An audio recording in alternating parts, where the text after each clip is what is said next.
warahmatullahi wabarakatuh. Perkenalkan, nama saya Nimadi Maharani dengan nomor stambuk A11121069. Baik, di sini saya akan menjelaskan salah satu negara yang berasal dari kawasan Asia Tenggara, yaitu Brunei Darussalam.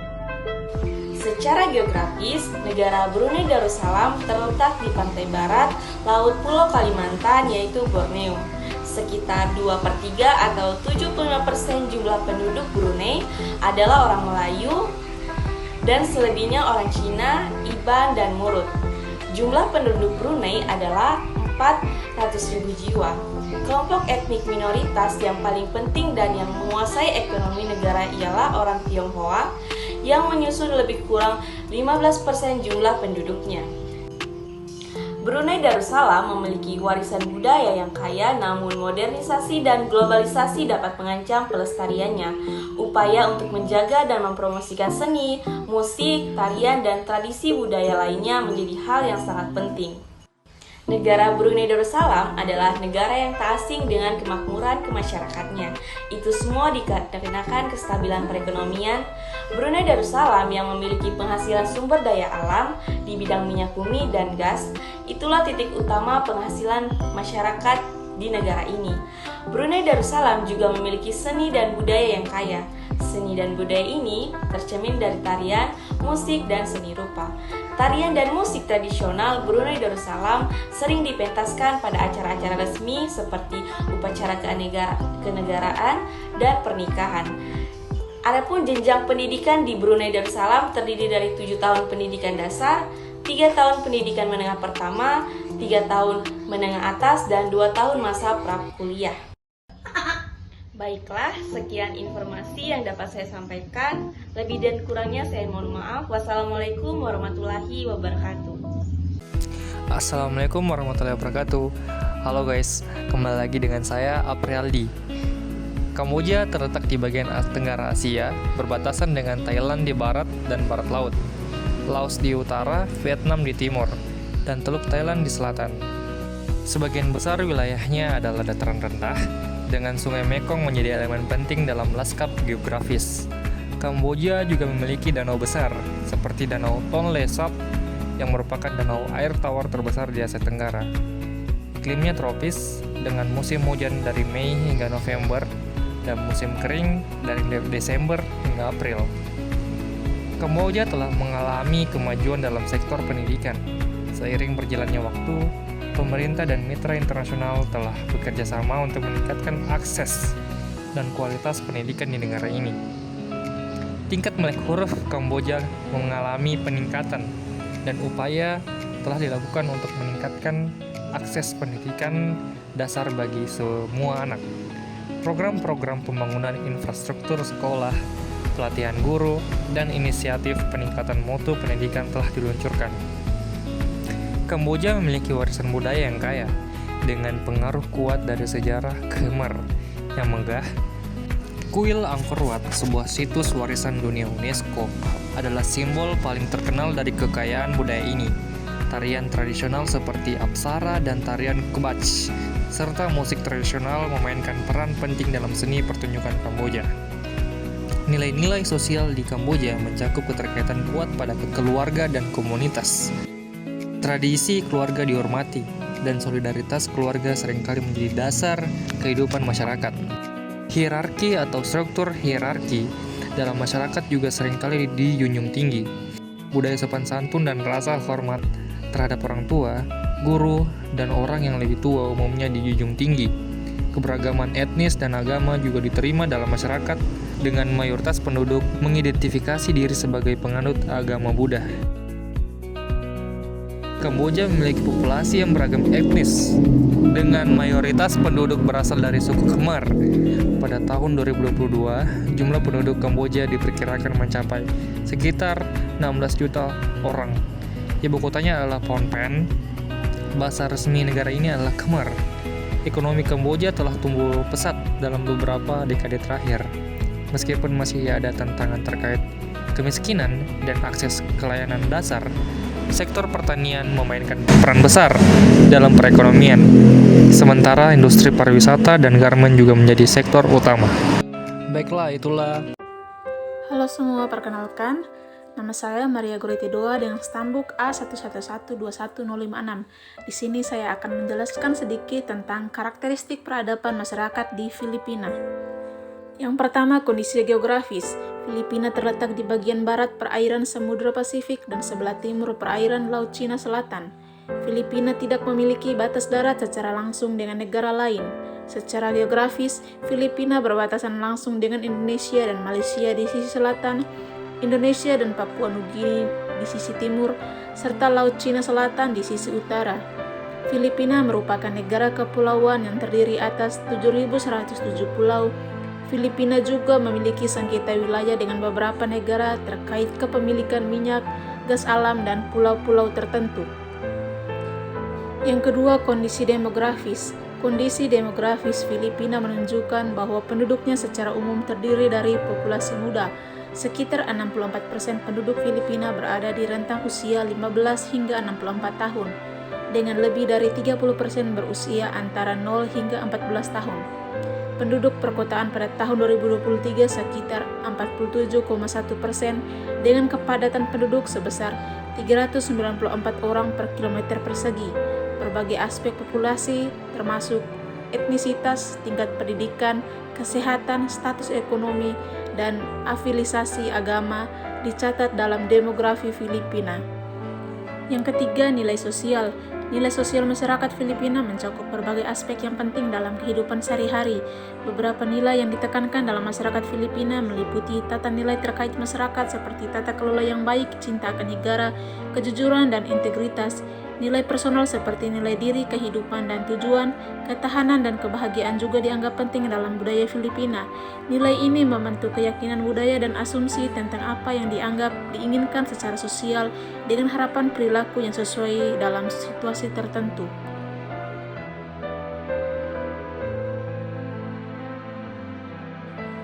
Yang keempat, nilai kultural. Nilai budaya masyarakat Filipina adalah keyakinan budaya dan asumsi tentang apa yang diinginkan secara sosial sehingga ada harapan tentang bagaimana seseorang harus berperilaku dalam situasi tertentu. Nilai-nilai Filipina secara inheren positif, namun beberapa nilai seperti utang nolop dan pakiki sama sering disalahgunakan. Masyarakat Filipina menekankan pentingnya nilai terkait masyarakat seperti tata kelola yang baik, cinta tanah air, kejujuran, dan integritas. Nilai-nilai pribadi seperti nilai diri, kehidupan, dan tujuan, ketahanan, dan kebahagiaan juga dianggap penting. Yang kelima, perkembangan pendidikan. Pendidikan di Filipina dikelola oleh 3 lembaga pemerintah berdasarkan tingkat pendidikan. Departemen Pendidikan untuk Pendidikan Dasar, Komisi Pendidikan Tinggi untuk Pendidikan Tinggi, dan Otoritas Pengembangan Pendidikan dan Keterampilan Teknis untuk pendidikan teknis dan vokasional. Pendidikan publik didanai oleh pemerintah. Filipina telah melakukan reformasi pendidikan yang signifikan selama 3 dekade terakhir untuk meningkatkan kualitas pendidikan di semua tingkatan dan mengatasi masalah inklusi dan kesetaraan. Pendidikan di Filipina dianggap sebagai pilar pembangunan nasional dan jalur utama untuk mobilitas sosial dan ekonomi. Selanjutnya, isu nasional dan global dalam bidang ideologi dan politik di Filipina. Isu nasional dan global dalam bidang ideologi politik dan di Filipina mencakup berbagai aspek. Politik Filipina sering dikritik karena korupsi, berbasis patronase, dan kurang memiliki landasan ideologis. Namun gerakan politik dan sosial telah memobilisasi ideologi dalam memperebutkan kekuasaan di negara tersebut. Selain itu, analisis studi kasus tentang pembentukan negara-negara neoliberal membawa cahaya bagi proses global atau struktur global berinteraksi dengan struktur nasional untuk menyamatkan logika dan ideologi kapitalisme global. Ada juga penekanan yang berlebihan pada garis politik demokratis nasional dan program pemerintahan demokratis nasional dalam dokumen politik dan propaganda CPP-NPANDF di Filipina. Isu nasional dan global dalam bidang sosial dan budaya di Filipina. Beberapa isu nasional dan global dalam bidang sosial dan budaya di Filipina termaksud dampak globalisasi, perubahan, dan keragaman. Terdapat pengaruh global dan nasional pada gerakan sosial dan LSM di komunitas lokal di Filipina, serta dampaknya pada anggota masyarakat lokal. Isu budaya di Filipina juga mencakup tekanan yang signifikan pada lanskap media. dengan kasus pelecehan, tuduhan pencemaran nama baik, dan penutupan outlet kritis. Pandemi COVID-19 juga memperparah masalah sosial di Filipina, termasuk penyalahgunaan hak asasi manusia dan peningkatan kekerasan dalam rumah tangga. Isu nasional dan global dalam bidang ekonomi di Filipina. Beberapa isu ekonomi nasional dan global yang terjadi di Filipina saat ini termasuk proyeksi ekonomi di Filipina pada tahun 2024, upaya untuk mempertahankan penurunan kemiskinan di daerah BARMM, pertumbuhan ekonomi yang kuat di Filipina dengan pertumbuhan proyeksi sebesar 6,5% pada tahun 2018, 6,7% pada tahun 2019, dan 6,6% pada tahun 2020, serta perkembangan ekonomi dan kondisi sosial penting lainnya dalam 6 bulan terakhir. Isu lain termasuk permintaan domestik yang kuat yang mendorong pertumbuhan sebesar 6,4% pada kuartal pertama tahun 2023, penurunan inflasi setelah kebijakan moneter ketat oleh BSP, dan tantangan ekonomi yang dihadapi dalam kondisi normal baru.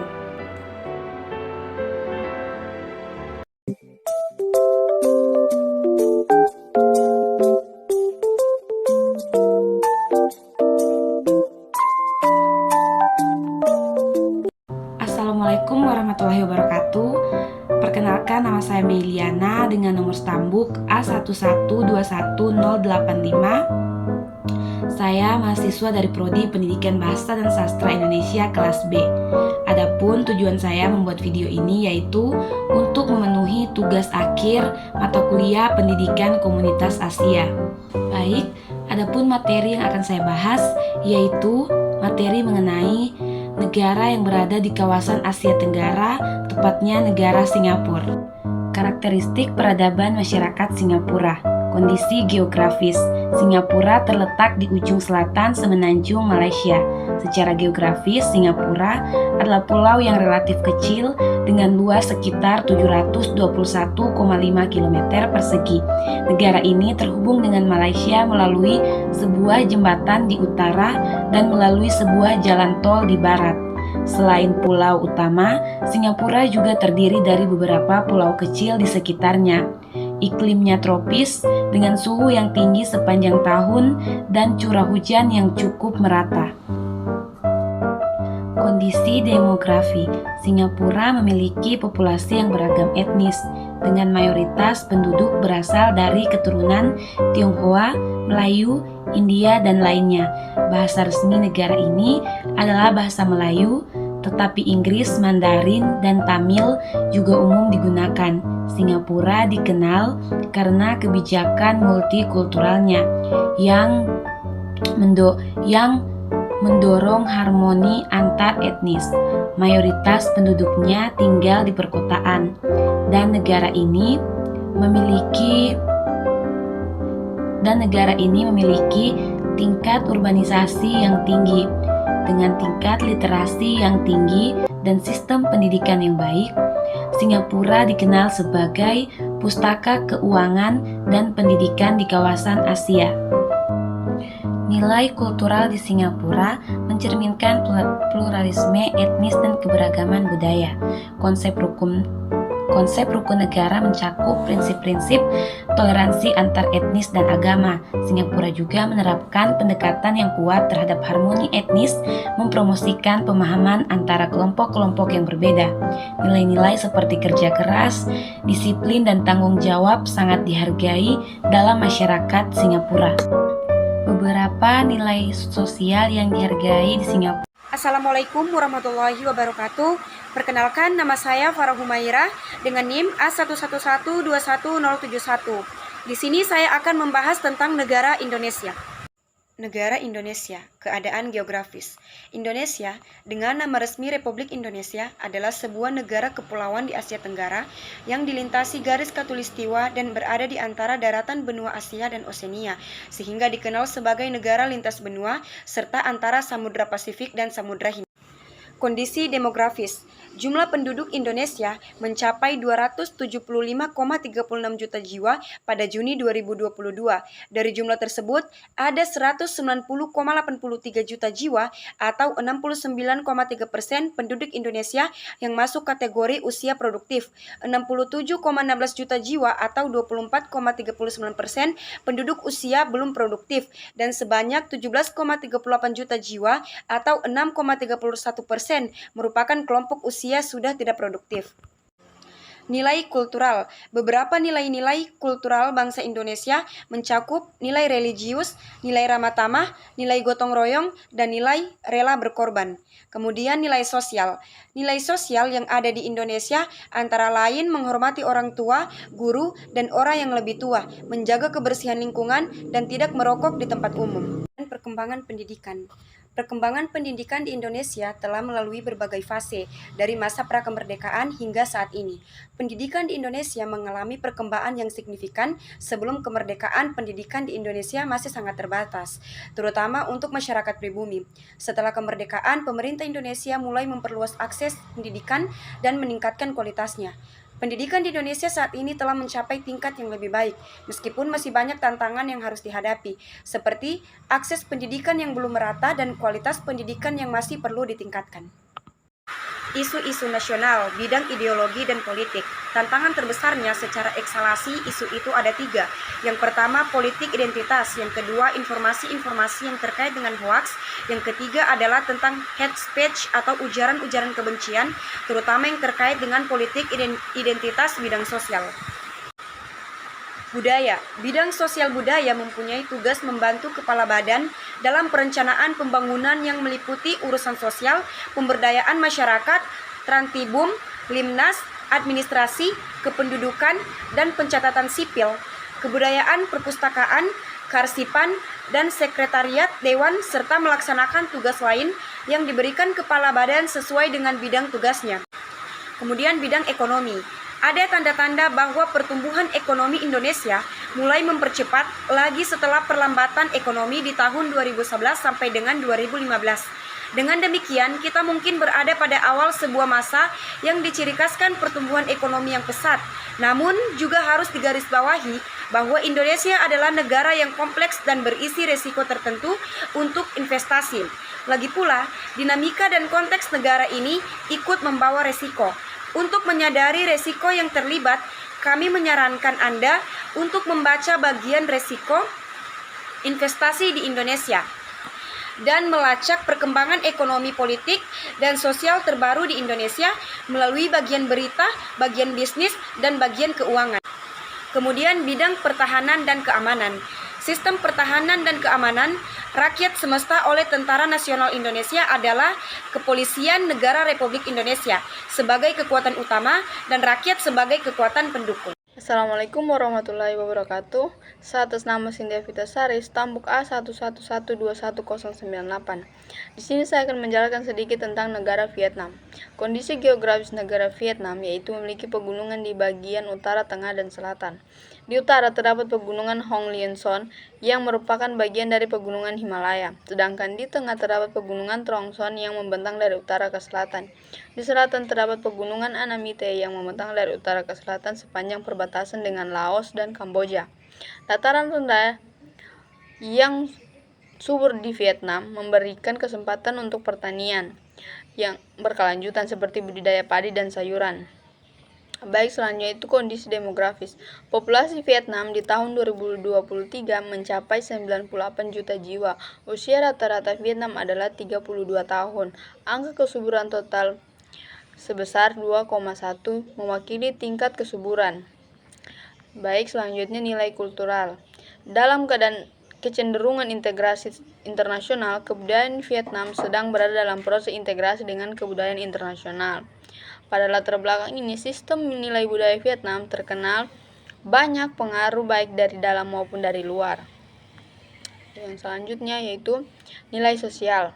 Permasalahan sosial utama di Vietnam adalah kemiskinan, pedesaan, dan anak. Vietnam mendapat skor 37,6 dalam indeks koefisien Gini. Dengan 10% kelompok teratas menumpang 30,2% pendapat di negara dan 10% di kelompok terbawah menerima 3,2%. Pada tahun 2008, 14% penduduk hidup di bawah garis kemiskinan nasional dengan pendapat mencapai 1,5 US dollar per hari. Baik, selanjutnya yaitu perkembangan pendidikan. Vietnam memiliki jaringan-jaringan sekolah di universitas negeri yang luas. Pendidikan umum di Vietnam diberikan dalam 5 kategori: TK, SD, SMP, SMA, dan universitas. Pelajar-pelajar sebagian besar diajarkan dalam bahasa Vietnam. Baik, selanjutnya yaitu isu-isu nasional dan global di bidang pertahanan dan keamanan. Vietnam memperkuat kerjasama pertahanan Republik Vietnam Menhan RI Ramziart Rai Chudu Senin tanggal 8 bulan 8 bertemu dengan Menhan Vietnam Jenderal Ngo Xuan Lich di Kementerian Pertahanan Vietnam. Pertemuan bilateral kedua Menhan tersebut merupakan bagian rangkaian kunjungan kerja Menhan